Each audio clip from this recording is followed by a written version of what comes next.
안녕하세요. 오늘도 사연살롱을 찾아주셔서 감사합니다. 옛말에 10손가락 깨물어 안 아픈 손가락 없다고 하잖아요. 저는요, 그 말에 절대 동의 못해요. 제가 당하고 살아온 것만 봐도 말도 안 되는 소리라고 생각하니까요. 저는 이남 1녀 중 둘째로 태어났어요.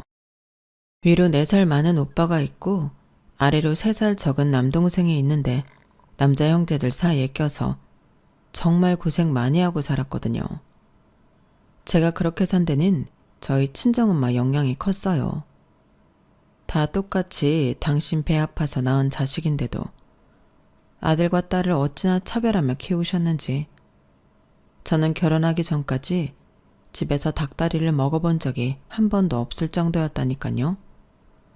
제가 번 월급으로 사간 삼계탕 재료인데도 정작 다리는 오빠와 남동생 차지였어요. 그깟 먹을 거 하나 가지고 뭘 그렇게 난리냐고 하실지 모르겠지만 그건 몰라서 하는 소리예요. 사람이 가장 서러운 때가 먹는 거 가지고 차별당할 때거든요. 남이 그러면 그나마 화는 나도 가슴에 상처는 안 입지만 다름 아닌 내 부모가 그럴 때는 정말이지 가슴에 지울 수 없는 상처가 생긴답니다. 그걸 모르는지 모른 척 하는 건지 여전히 저를 호구로만 아는 친정엄마가 하도 미워서 이렇게 사연까지 보내게 됐습니다.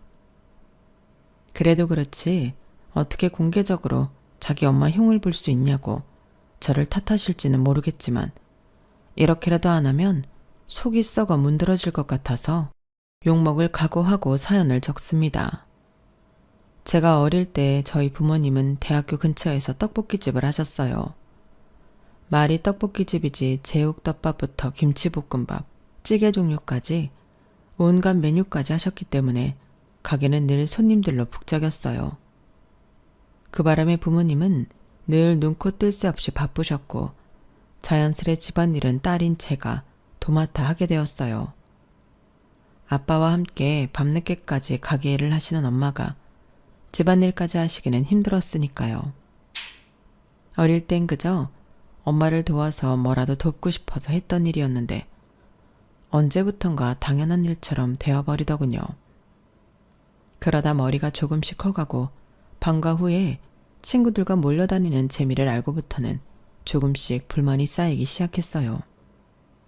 오빠랑 동생은 손 하나 까딱 안 하고 자기들 놀 거 다 놀고 있는데 왜 나만 학교가 끝나면 바로 집으로 달려와 오빠랑 남동생 밥을 차려주고 청소랑 빨래까지 해야 하는 건지 이해가 안 갔거든요.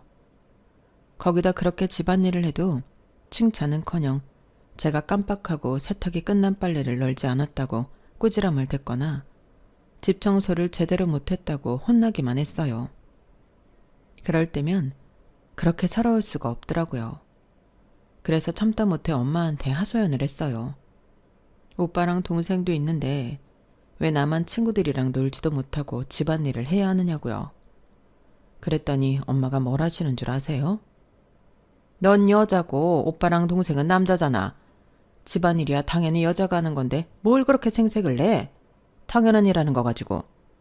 기집애가 헛바람만 잔뜩 들어서는 툭 하면 밖으로 돌 생각만 하고 넌 어쩜 그렇게 이기적이니?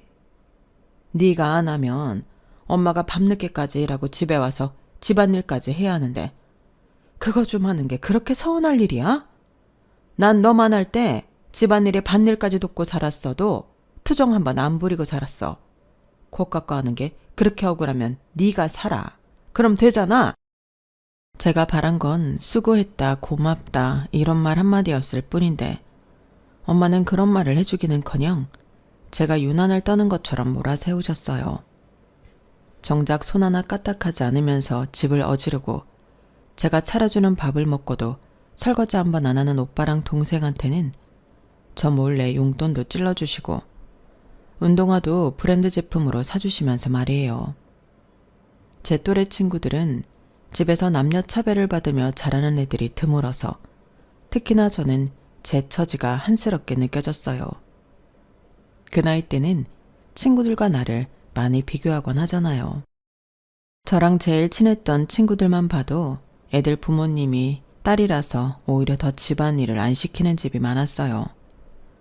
결혼하면 집안일을 평생 하고 살 텐데 결혼 전까지는 공주 대접 받으며 살라고 안 시키는 집들도 있었고, 힘쓰는 건 남자가 해야 한다며 오히려 아들들한테 집안일이며 심부름을 시키는 집들도 많았거든요. 하지만 로마에 가면 로마법을 따르라고 저희 집에서는 부모님 말씀이 곧 법이었어요. 그러니 어쩌겠어요. 억울해도 참을 수밖에요. 이런 불리한 상황에서 벗어나는 길은 독립을 하는 것뿐이었어요. 하지만 그마저도 여의치 않더라고요. 저희 집이 지방에 있었다면 서울에 있는 대학에 입학해 자연스레 집을 나을 수 있었겠지만 안타깝게도 저희 집은 서울이었으니까요.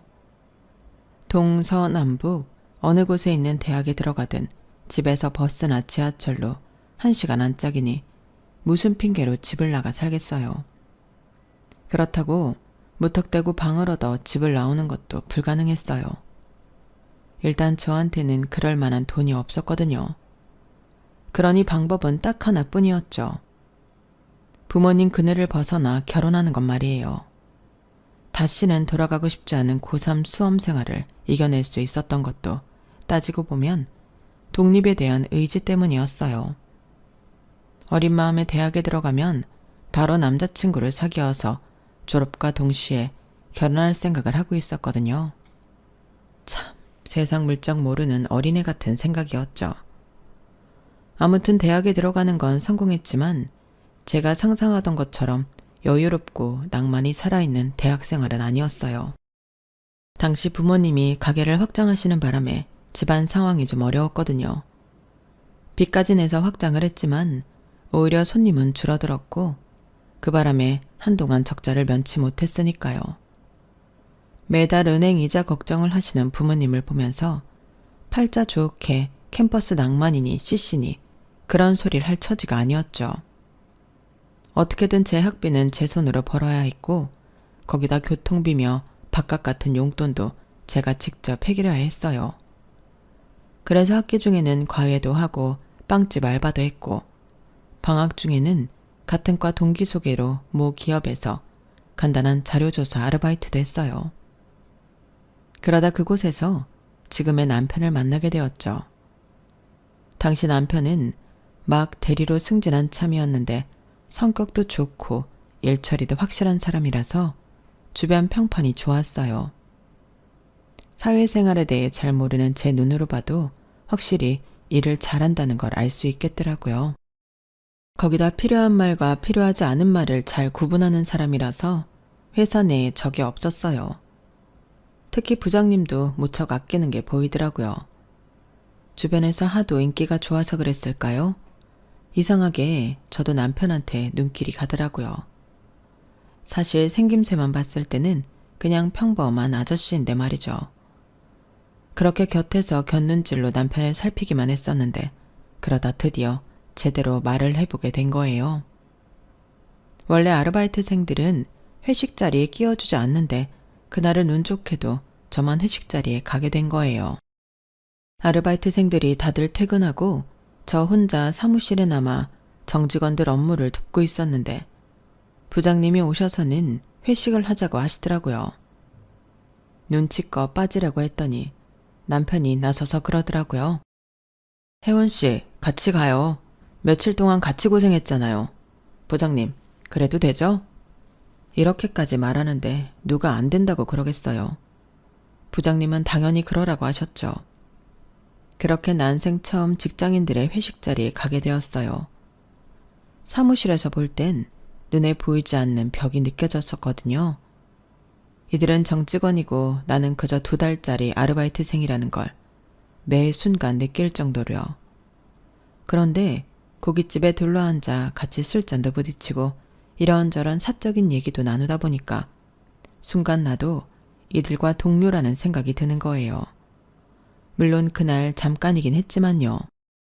제가 그런 감정을 느끼게 된 건 아무래도 남편 덕분이 아니었나 싶어요. 남편은 그날 제 앞자리에 앉아 있었는데 제가 지금까지 저희 집 남자들한테서 받아보지 못한 배려와 보살핌을 받을 수 있었거든요. 불판 앞에 앉자마자 집에서 늘 그랬듯이 저는 고기를 구우려고 집게를 손에 쥐었어요. 그랬더니 남편이 얼른 집게를 뺏어들면서 이러는 거 있죠. 이런 건 남자가 하는 거예요. 혜원 씨는 그냥 맛있게 먹기만 해요. 이래봬도 내가 고기 좀 구울 줄 알거든요. 저희 어머님이 갈비집을 하셔서 대학생 때도 어머니 가게에서 아르바이트를 했어요. 고기 잘 굽는다고 손님들한테 팁도 엄청 받았다니까요. 혹시라도 제가 무안할까봐 남편은 평소보다 말도 많이 하고 고기를 굽는 족족 제 접시에 올려주었어요. 뿐만 아니라 과장님이랑 부장님이 연이어 주시는 술도 저 대신 흑기사를 해주었어요. 지금껏 받아본 적 없는 대접이라서 얼떨떨하기도 하고 가슴 설레기도 했어요. 안 그래도 내심 관심이 있던 남자였는데 저한테 잘해주기까지 하니까 완전 훅 하고 넘어가 버린 거죠. 게다가 회식이 끝나고 다들 집으로 돌아가는데 마침 남편이 저랑 같은 방향이라서 택시를 같이 타고 가게 된 거예요. 좁은 차 안에서 술 냄새도 살살 풍기고 고작 한 잔이긴 했지만 알코올이 들어가 그런가 기분도 알딸딸하고 아무튼 묘하게 붕 떠있는 기분이 들었어요. 넥타이를 살짝 느슨하게 푼 남편을 보니 더 기분이 싱숭생숭해지더라고요. 학교에서 보던 남학생들과는 확실히 다르게 어른스럽기도 하고 왠지 기대고 싶은 마음이 들 정도로 믿음직스럽더라고요. 집까지 가는 내내 남편이 무슨 얘기를 했는지 솔직히 기억이 하나도 안 나요. 그저 남편이랑 나란히 앉아있는 그 순간이 좋았으니까요. 그리고 다음날 회사에 출근을 했는데 저를 바라보는 여직원들 눈빛이 좀 매섭더라고요. 저만 그렇게 느낀 게 아니라 저랑 같이 사무 보조일을 하고 있던 아르바이트생들 눈에도 그게 보였단가 봐요. 저랑 친한 알바생 하나가 저를 탕비실로 부르더니 그러더라고요. 혜원아, 너 어제 뭐 실수한 거 있어? 아침부터 여직원들이 네 얘기를 하는 것 같더라고. 윤 대리님한테 꼬리를 친다나 뭐라나. 암튼 분위기가 안 좋으니까 오늘은 눈에 띄는 짓 하지 마. 어차피 이번 달이면 알바도 끝나고 안 볼 사람들이지만 그래도 여기 있을 때까지는 잘 지내는 게 낫잖아. 조언이 고맙기는 했지만 솔직히 저는 이해가 안 갔어요. 아니, 내가 언제 남편한테 꼬리를 쳤다고 그래요? 구워주는 고기 좀 받아먹고 흑기사 도움 좀 받은 게 그렇게 큰 잘못인가요? 그래도 어쨌든 정사원들을 상대로 싸워봤자 저만 손해라서 가급적 눈에 안 띄려고 노력했어요. 그런데 이상하게 그날따라 남편이 저한테 와서는 이런저런 심부름을 시키지 뭐예요. 남편이 제자리로 올 때마다 여직원들이 힐끗거리며 우리 둘을 살피는 게 보이는데도 남편은 몰라서 그러는지 알면서도 모른 척 하는 건지 신경도 안 쓰는 거예요. 중간에서 저만 죽을 맛이었죠. 그런데 점심시간을 앞두고 남편이 사람들 보는 데서 제게 그러는 거 있죠. 혜원 씨, 내가 오늘 많이 힘들게 했죠. 대신 점심은 내가 살 테니까 이따 점심 같이 먹어요. 그 말에 하마터면 빽 소리를 지를 뻔했어요. 이 남자가 눈치는 엿바꿔 먹었나? 여직원들이 아까부터 눈에 레이저가 뿜어 나올 정도로 우릴 보고 있는데 무슨 점심을 같이 먹어? 답답한 마음에 속이 안 좋아서 점심을 굶을 생각이라고 둘러댔어요. 그랬더니 이 남자가 글쎄 점심시간에 저 먹으라고 숙취해소제랑 죽을 사왔지 뭐예요. 멀쩡한 속에 숙취해소제와 죽을 먹게 된 저는 안 되겠다 싶어서 솔직하게 말했어요. 실은 아침부터 사무실 사람들이 저를 보는 눈이 이상해요. 아무래도 제가 윤 대리님한테 꼬리친다고 생각하는 것 같아요. 그래서 그런데 가급적이면 저한테 말을 안 걸어주시면 안 될까요? 이 정도로 대놓고 말했으면 알아듣겠거니 생각하고 자리에서 일어나려는데 남편이 저를 막아서는 거예요. 알아요. 사람들이 뭐라고 하는지. 그런데 지금 꼬리치는 건 혜원 씨가 아니라 나예요. 내가 혜원 씨한테 들이대고 있는 거라고요. 내가 어제 택시에서 했던 말 기억 안 나요? 나 혜원 씨가 마음에 든다고 잘해보고 싶다고 했잖아요. 혜원 씨도 그렇다고 해놓고선 갑자기 왜 이래요? 혹시 어제 술김에 한 소리였어요? 솔직히 하나도 기억이 안 났어요. 남편이 했던 말도 그렇고 제가 했다는 말로요. 그래서 놀란 표정으로 입만 떡 벌리고 있었더니 남편이 되려 황당하다는 듯 한숨을 쉬더라고요. 그런데 정말 저는 아무것도 기억이 안 났거든요. 이 상황이 답답한 건 남편이 아니라 오히려 저라고요. 아니 그렇잖아요. 다른 것도 아니고 그 중요한 고백을 받았다는데 내가 기억을 하면 이러고 있었겠어요? 남편도 제 반응을 보고는 제가 정말 몰랐다고 생각했는지 표정과 목소리가 많이 부드러워졌어요. 그럼 어제는 몰랐다 치고 오늘은 어때요? 나랑 사귈 생각 있어요? 그동안 사람들 앞에서 자기 주장이 강했던 것도 아니고 상대를 불편하게 하는 말은 안 하는 사람이라서 몰랐는데 은근히 저돌적인 사람이더라고요. 제가 불편해하는 걸 뻔히 보면서도 기어이 대답을 들으려는지 꼼짝도 않고 제 앞에 서 있는 거예요. 그래서 생각 끝에 고개를 끄덕였죠. 그랬더니 세상 다 얻은 사람처럼 환하게 웃으면서 밥 먹으러 가자고 그러네요. 그날 회사 근처에서 남편과 함께 밥을 먹는데 밥이 코로 들어가는지 입으로 들어가는지 모를 정도였어요. 결국 알바가 끝나는 그달 말까지 저는 사무실 여직원들의 눈에 가시가 되었어요. 그리고 나중에야 안 사실인데 그때 택시 안에서 남편은 제게 고백 같은 건 하지 않았더라고요. 남편이 지어낸 얘기였던 거죠. 그래도 마음에 품고 있던 남자한테 고백도 받고 사귀게 됐으니 결말은 해피엔딩인 셈이었지만요. 2달간의 아르바이트를 끝내고 더 이상 회사에는 나가지 않았지만 남편과 연애를 하면서 종종 회사 사람들 근황을 전해 듣곤 했어요. 남편이 저랑 사귄다는 사실이 알려진 이후로는 여직원들이 남편한테 관심을 끊었다는 것과 제 남편과 조카 딸을 연결해 주려고 노력하시던 부장님이 우리의 교제 사실을 들으시곤 꽤 심기 불편해하셨다는 것까지 말이죠. 한 번은 제 남편한테 그러시더래요. 아니, 윤대리, 혼처는 내가 알아서 구해준다니까. 뭐가 급해서 그 어린 여자애랑 연애를 해? 자네가 지금 연애할 땐가? 결혼 상대를 만나도 시원찮을 판에. 자네 그렇게 안 봤는데 성격이 꽤나 급한 사람이구만. 아니면 어린 여자를 무척이나 밝히는 사람이거나. 하여간에 이번 일로 윤대리한테 실망했네. 조카 사회를 드리려고 오랜 시간 제 남편한테 공을 들이셨으니 실망이 이만저만이 아니셨을 거예요. 그런데도 남편은 오히려 싱글벙글이더라고요. 사실 그 조카라는 사람을 내가 좀 알거든. 내 중학교 동창이랑 같은 회사를 다니고 있어서 건너 얘기를 좀 들었어.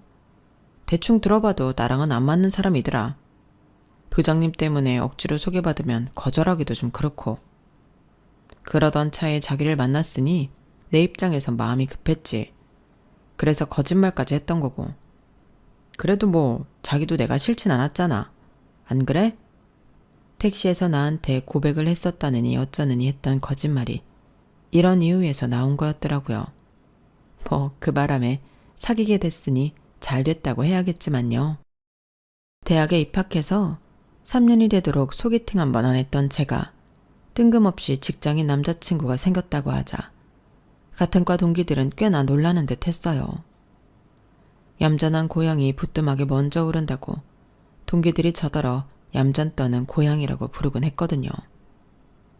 4학년이 되고 본격적으로 취업 준비를 할 때 남편은 물심양면으로 저를 도와주었어요. 용돈이며 학원비도 대주고 모의 면접 준비도 도와주었거든요. 당시 저희 집은 상황이 많이 안 좋았는데 가게를 확장한 이후로 장사가 잘 안 되는 데다 아빠가 과로로 쓰러지셔서 병원 신세까지 지고 계셨거든요. 조금만 늦게 발견했으면 정말 큰일 날 뻔했을 정도로 아빠 상태가 위급했어요. 아빠가 병원에 입원해 계시는 동안 가게를 엄마가 도맡아 운영하셨는데 장사가 안 되다 보니 사채를 빌려 쓰게 되셨나 봐요.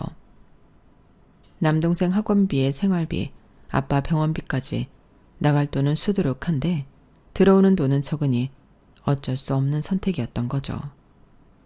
하지만 그로 인해 가게 사정은 더 안 좋아졌고 퇴원 후 뒤늦게 엄마가 사채를 썼다는 사실을 알게 된 아빠는 제대로 몸도 추스르지 못한 채 가게에 나가 일을 시작하셨어요. 무리하게 일을 하시다가 얼마 뒤 다시 쓰러지고 말았고 이번엔 전처럼 운 좋게 깨어나지 못하신 채 세상을 떠나시고 말았어요. 결국 엄마는 아빠 장례식 이후 가게를 정리해서 빚을 갚고 예전처럼 작은 규모로 다시 가게를 여셨어요. 그나마 다행인 건 제가 졸업 전에 취업에 성공했다는 거였죠. 그런데 기쁨도 잠시, 첫 월급을 타자마자 엄마가 바로 돈 얘기를 꺼내시더라고요. 제 월급을 내놓으라는 거였죠. 집이 이 모양인데 딸이 돼서는 집에 월급 가져오는 건 당연한 거지. 너야 대학까지 잘 마쳤지만 네 동생 생각도 해야지. 그러니 월급에서 차비랑 밥값만 빼고 다 가져와. 엄마, 어떻게 그래? 직장 생활하려면 옷이나 구두도 사야 하고 동료들 경조사비까지 나갈 돈이 한두 푼이 아닌데. 그리고 엄마는 왜 나한테만 월급 가져오라 그래? 오빠는 나보다 더 버는데도 월급 가져오란 소리 안 하잖아. 오빠랑 너랑 같아? 남자는 수중에 돈이 없으면 어깨가 움츠러든다고. 넌 네 오빠가 돈 없어서 남들 앞에서 빌빌거리고 살면 좋겠니? 남자는 자고로 안에서 대접을 받아야 밖에서도 길을 펴고 사는 법이야. 그러니 네 오빠한테는 괜한 소리 하지 마라. 집이 이 꼴이 됐는데도 저희 오빠는 겨울이면 친구들이랑 스키장에 다니고 여름이면 해외 휴양지로 여행을 다니곤 했어요. 무력은 어찌나 많은지 분수에 맞지 않는 명품 지갑에 명품 구두, 언젠가는 한 달치 월급을 다 털어야 할 만큼 비싼 명품 양복까지 사 입었더라고요. 그런데도 엄마는 이제 겨우 직장인이 된 저희 쥐꼬리만한 월급을 탐내시다니 정말 해도 너무한다는 생각이 들었어요. 지금까지 남편한테 신세진 게 있어서 이제는 저도 좀 데이트 비용도 내고 선물도 해주고 싶었는데 어림도 없게 된 거죠. 그래서 남편한테 하소연을 했더니 남편이 그러는 거예요. 그럼 우리 결혼을 좀 서두를까? 같이 살면 자기가 버는 돈은 집에 보태고 내 월급으로 둘이 살면 되잖아. 뭐라고? 자기가 왜 그렇게까지 해? 그리고 결혼은 뭐 빈손으로 해? 지금 우리 집 사정으로는 나 혼수도 못 해줘. 내 월급까지 가져다 쓸 판국인데 결혼은 어림도 없지. 자기가 나랑 결혼하겠다고 하면 방법이야 찾으면 되는 거지. 우리 그냥 이참에 확 결혼해버릴까? 그 말에 흔들리지 않았다면 거짓말일 거예요. 어릴 때부터 집을 나가는 게 일생일대 제 꿈이었으니까요. 하지만 결혼은 맨손으로 하나요? 아직 모아둔 돈도 없고 앞으로도 돈을 모을 수 있을지 없을지 모르는 판에 무슨 결혼을 해요. 그래서 그때는 그냥 지나가는 말로 넘기고 말았는데 남편은 꽤 진심이었던가 봐요. 아무래도 나이가 있어서 그랬는지 모르겠지만요. 결혼 얘기가 처음 나오고 얼마 뒤 남편이 퇴근길에 저희 회사까지 왔더라고요. 뜬금없이 갈비를 사준다고 저를 끌고 갔는데 도착하기 몇 분 전에야 이실직고를 하더군요. 어머님이 저를 보고 싶어 하셔서 어머님이 운영하시는 갈비집에 가는 길이라고요. 그 말을 듣는데 순간 화부터 나더라고요. 당시만 해도 결혼을 하게 될지 말지 모르는 상황이긴 했지만 그래도 남자친구 어머님을 뵙는 자리인데 옷차림도 그렇고 선물도 준비 못한 채 간다는 게 좀 그렇잖아요. 우리 엄마는 그런 거 안 따져. 그리고 따로 만나는 것도 아니고 밥 먹으러 가게에 들리는 건데 뭘 준비하냐? 정 그렇게 걱정되면 가는 길에 빵집에 들러서 파운드 케이크라도 하나 사가자고. 저와 달리 매사 좋은 게 좋은 거라는 식인 남편 때문에 평소 당황하게 되는 일이 많긴 했지만 이번처럼 당황스러운 적도 없었어요. 결국 근처 빵집에 들려 파운드 케이크와 가게 직원분들이 드실 빵을 샀어요. 남편 말로는 그냥 평범한 갈비집이라고 해서 그런가 보다 했는데 막상 가보니 야외에 별관도 있고 전체 규모도 크고 손님도 엄청 많더라고요. 남편 말로는 평일이라서 그나마 적은 편이라고 하더군요. 주말에는 본관, 별관 할 거 없이 손님들로 꽉 찬다고 말이죠. 여기에 비하면 저희 가게는 소꿉장난을 하는 거에 불과했어요. 연락도 없이 찾아가는데도 어머님은 놀라시기보다는 무척 반가워하셨어요. 퇴근하고 바로 왔다고 하니까 손수 밥상부터 차려주시더라고요. 제가 밥을 먹는 동안 어머님은 제게서 눈을 떼지 못하셨어요. 직접 구운 고기를 제 밥숟가락 위에 올려주시고 하나라도 더 먹이시려고 반찬을 이것저것 내오시더라고요. 내가 딸이 없어서 그런가? 어쩜 이렇게 다 예뻐 보이나 모르겠네. 밥 먹는데 자꾸 쳐다봐서 미안해요. 안 그러려고 하는데도 다들 모르게 자꾸 눈길이 가요. 남편이 처음 회식 자리에서 그랬던 것처럼 어머님은 다 익은 고기를 제 앞접시에 잔뜩 올려주셨어요. 그래, 식은 언제 올릴 거예요? 우리의 말로는 당장이라도 결혼식을 올리고 싶다고 하던데. 예식장 잡기 곤란하면 우리 가게 야외에서 하는 건 어떨까요? 식사는 본관에서 하면 되니까. 요즘은 스몰웨딩이 유행이라 그런가? 종종 우리 가게에 결혼식 의뢰가 들어와요. 별관 정원에 조경을 잘 꾸며놔서 그런가 야외 결혼식 하기 괜찮더라고요. 마치 진작부터 생각해 두신 것처럼 어머님께서는 결혼식에 대한 세세한 구상까지 전하시며 제 반응을 살피셨어요. 그러자 남편은 맞장구를 치며 엄청 좋아하더라고요. 요즘은 예식장 잡기도 힘들다는데 여기서 하면 일정 잡기도 편하고 따로 돈도 안 들고 좋잖아요. 어머, 너무 내 생각만 하는 건가? 젊은 사람들은 이런 데서 하는 게 싫을 수도 있는데 말이에요. 어머님은 혹시라도 제가 싫다고 할까봐 지레 걱정을 하셨어요. 솔직히 제가 싫을 이유가 없었죠. 어머님 말씀대로 돈도 안 들고 날짜도 우리 편히 가보며 잡을 수 있는걸요. 게다가 어머님이 왜 이곳에서 하라고 하시는지 그 이유도 알고 있고요.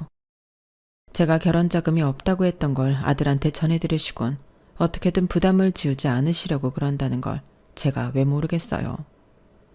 남편도 그렇고 시어머니도 그렇고 저를 배려해주는 마음이 제 부모 형제들보다 훨씬 나았어요.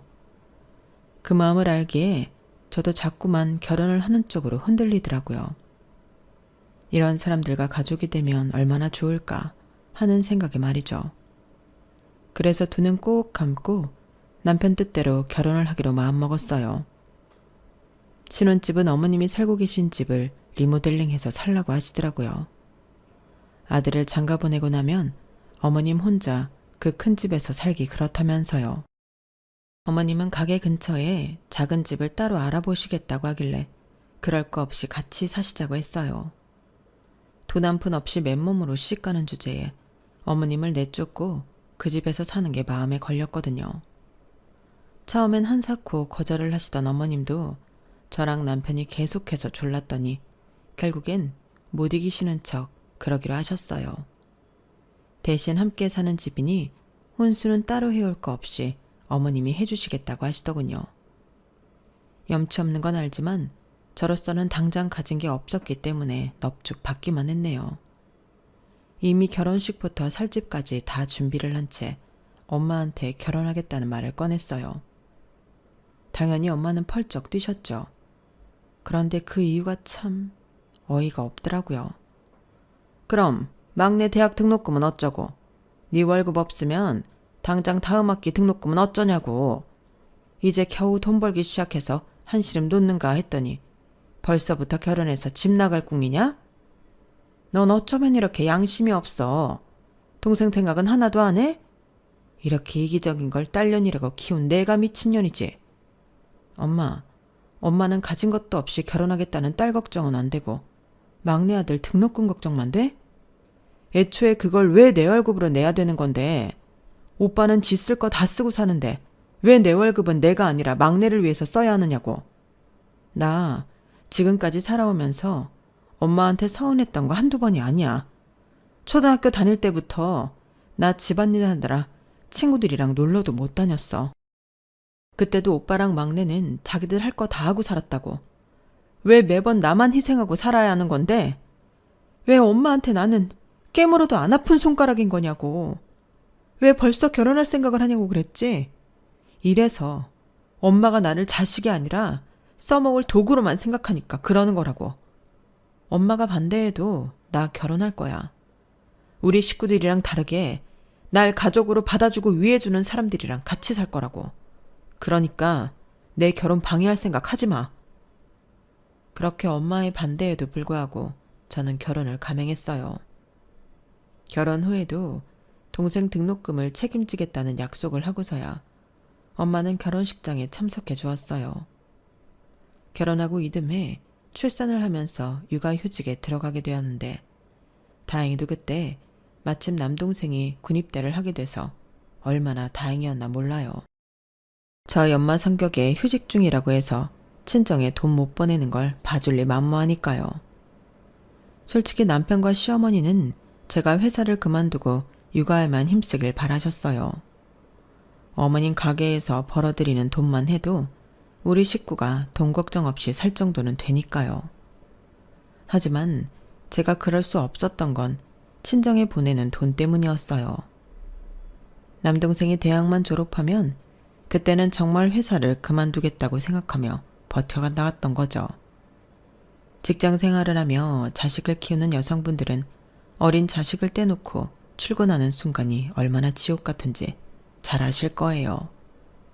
엄마랑 떨어지기 싫어서 저만 보면 고사리 같은 손으로 옷자락을 꼭 치는 걸 볼 때마다 가슴이 무너지곤 했거든요. 그렇게 어린 자식 가슴에 상처를 주면서까지 직장 생활을 했던 저였는데 그 말로는 배신뿐이었어요. 세월이 흘러 남동생도 대학을 졸업하고 결혼해서 자식을 키우는 나이가 되었어요. 오빠는 제가 결혼하고 2년 뒤에 결혼해서 자식 없이 살고 있고요. 그런데 재작년 가을이던가요? 작은 올케가 웬일로 제게 전화를 했더라고요. 언니, 어머님 정말 이상한 거 아세요? 아니 아주버님은 집도 있고 처가에 돈도 많아서 살만한데도 굳이 어머님 집을 아주버님한테 주는 이유가 뭐래요? 솔직히 우리는 집도 전세고 애도 있잖아요. 그런데 꼴랑 돈도 안 되는 가게 물려주시는 걸로 퉁치시려 들더라고요. 같은 아들인데 장남이랑 처남을 이렇게 차별해도 되는 거예요? 그 말을 듣는데 헛웃음이 났어요. 그러니까 엄마가 사시는 집을 오빠한테 주고 가게는 막내한테 줬다는 얘기잖아요. 작은 올케는 그마저도 성에 안 찬다고 저한테 고자질하러 전화한 거고요. 지금까지 친정에 돈을 지지고 살아온 저는 정작 10원짜리 동전 하나 못 받았는데 말이죠. 그래서 한마디 했더니 올케가 정색을 하며 그러네요. 어머머? 언니 지금 우리 그 대학 등록금 좀 내줬다고 생색내시는 거예요? 아니 그게 언제적 일인데 아직까지 마음에 담고 계세요. 그리고 아주버님이랑 언니는 부모님 덕보고 살았잖아요. 우리 그이만 집이 어려워지는 바람에 고생한 거 다 아는데 그깟 걸로 생색을 내시니까 듣기 좀 그러네요. 전화 끊을게요. 괜히 언니한테 전화했다가 기분만 더 상했어요. 이렇게 전화를 끊고 난 이후로 올케는 제게 다시는 연락을 하지 않았어요. 오빠네는 원래부터 저를 비롯해 동생네랑도 연락을 잘 안 하고 살았고요. 말로는 잘 사는 처가 식구들하고만 교류하며 산다고 하더라고요. 원래 오빠는 돈 앞에서는 부모도 형제도 없는 사람이라서 놀라울 것도 없었어요. 그런데 그렇게 2년이 흐른 지금 황당한 일이 벌어진 거예요. 두 아들한테 전 재산을 다 넘겨줬던 엄마가 저희 집에 찾아와서 난동을 부리지 뭐예요. 그날은 집에 시어머니 혼자 계셨는데 저희 엄마가 옷가방을 들고 찾아와서는 다짜고짜 앞으로 이 집에서 살겠다며 시어머니한테 이러셨다는 거예요. 사돈, 지난 10년 동안 내 딸이 사돈 모시고 살았으니 이제 내 차례 아닙니까? 하나뿐인 내 딸 자식 사돈이 부려먹고 살았으면 이제 저한테 양보하실 때도 된 거 아니냐고요. 사돈이야 가게 장사도 잘 되니 먹고 사는 게 문제겠어요? 하지만 저는요, 이제 집도 절도 없는 처지라서 여기 아니고서는 갈 데가 없답니다. 그러니 그 방은 나한테 넘기시고 사돈은 따로 살지 말아보세요. 그리고 시어머니 침대에 대자로 누워서는 꿈쩍도 않으신 거예요. 시어머니 전화를 받고 뒤늦게 달려온 저는 시어머니 침대를 차지하고 있는 엄마를 보고는 입이 떡 벌어졌어요. 엄마, 여기서 뭐 하는 거야? 빨리 일어나. 도대체 왜 이러는 거냐고. 그러자 엄마는 벌떡 일어나며 그러시는 거예요. 왜 이러긴? 아들 자식들한테 버림받고 내 딸년이랑 살려고 왔다. 왜? 그러면 안 돼? 너도 나 버리고 돈 많은 시어머니만 모시고 살 생각이냐? 아휴, 내가 자식을 헛기웠지. 늙음하게 자식들한테 버림받고 길바닥에 나 앉을 줄 누가 알았겠냐고. 아우, 서러워라. 아우, 내 팔자야. 엄마는 애처럼 서럽게 엉엉 울면서 주먹으로 가슴을 치셨어요. 그리고는 오빠와 동생이 엄마 재산만 빼먹고 딸네 집에 가서 살려며 내쫓은 일을 세세하게 털어놓았어요. 집만 주면 엄마를 모시고 살겠다고 했던 오빠와 가게만 물려주면 엄마 노후는 자신이 책임지겠다고 했던 동생은 둘이 짝이라도 한 것처럼 약속을 지키지 않았다고 하더군요. 그런 아들들한테 야속하긴 했지만 어떻게든 혼자 힘으로 살아보려고 식당 설거지를 하며 살아보려 발버둥 쳤지만 류마티스가 심해져서 더는 일을 못하게 됐다고 하셨어요. 그럼 왜 진작 나를 찾아오지 않았냐고 했더니 오빠랑 동생한테 전 재산 물려준 거 들킬까봐 그랬다네요. 저는 진작부터 알고 있었는데 말이죠. 네가 알면 네 오빠랑 막내한테 찾아가 네 목 떼어달라고 그럴 거 아니야. 법적으로 소송을 걸겠다고 할 수도 있고. 그러니 어떻게 너한테 연락을 하겠니? 다른 건 몰라도 내 새끼들끼리 법정 싸움하는 건 못 본다. 그런 엄마를 가만히 내려다보시던 시어머니는 서랍에서 명함 한 장을 꺼내셨어요. 그리고는 친정 엄마한테 건네시더군요. 제가 잘 아는 변호사입니다. 저희 가게 상우 되시면 알아서 일 처리해 줄 테니 그만 일어나세요. 그러게 두 아들한테 하듯 하나뿐인 딸도 좀 아껴주시지 그랬습니까? 두 아들들이 사부인 재산만 빼먹고 나 몰라라 할 걸 정말 모르셨어요? 제가 보기엔 처음부터 알고 계셨을 것 같은데요. 하나를 보면 열을 한다고 자식 키우면서 이놈이 어떤 성정을 지닌 놈인지 다 아셨을 거 아닙니까? 혜원이가 재산 떼어달라 그럴까봐 그동안 연락 안 하셨다고요. 어쩜 그렇게 자신 딸을 모르십니까? 얘가 어디 그러랍니까? 안사돈 하는 걸 보면 솔직히 도와주고 싶은 마음이 손톱만큼도 없지만 내 며느리 가슴 아플까봐 변호사 대드리는 겁니다. 가서 아들들한테 뺏긴 집이랑 가게 되찾으시고 다시는 내 며느리 가슴에 못질하지 마세요. 사부인 재산 안 주셔도 됩니다. 내 며느리한테는 내가 내 재산 떼어줄 테니까요. 대신 이 집에서 나가기 전에 며느리한테 사과는 하세요. 딸 자식 가슴에 수없이 못 박은 거, 두 아들이랑 차별해서 눈물 흘리게 만든 거 하나도 빠짐없이 사과하시라고요. 늘 온화한 모습만 보이시던 시어머니는 그날만큼은 사나운 호랑이처럼 저희 엄마를 다그치셨어요. 그 기세에 눌려서 그랬는지 아니면 뭔가 깨달은 게 있어서 그랬는지 엄마는 눈물을 글썽이며 제게 사과를 하셨어요.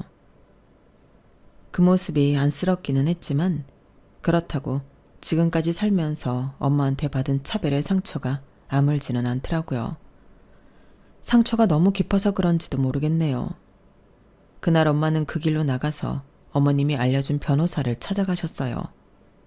그리고 얼마 뒤 엄마와 두 아들 간의 법정 싸움이 시작되었어요. 평생 두 아들을 애지중지하던 엄마가 그 아들들을 상대로 법정 싸움을 하다니 상상도 안 되는 일이었지만 그래서 더 기분이 묘하더라고요. 왜 이렇게까지 됐을까 하는 안타까움도 있지만 한편으로는 쌤통이다 싶었어요.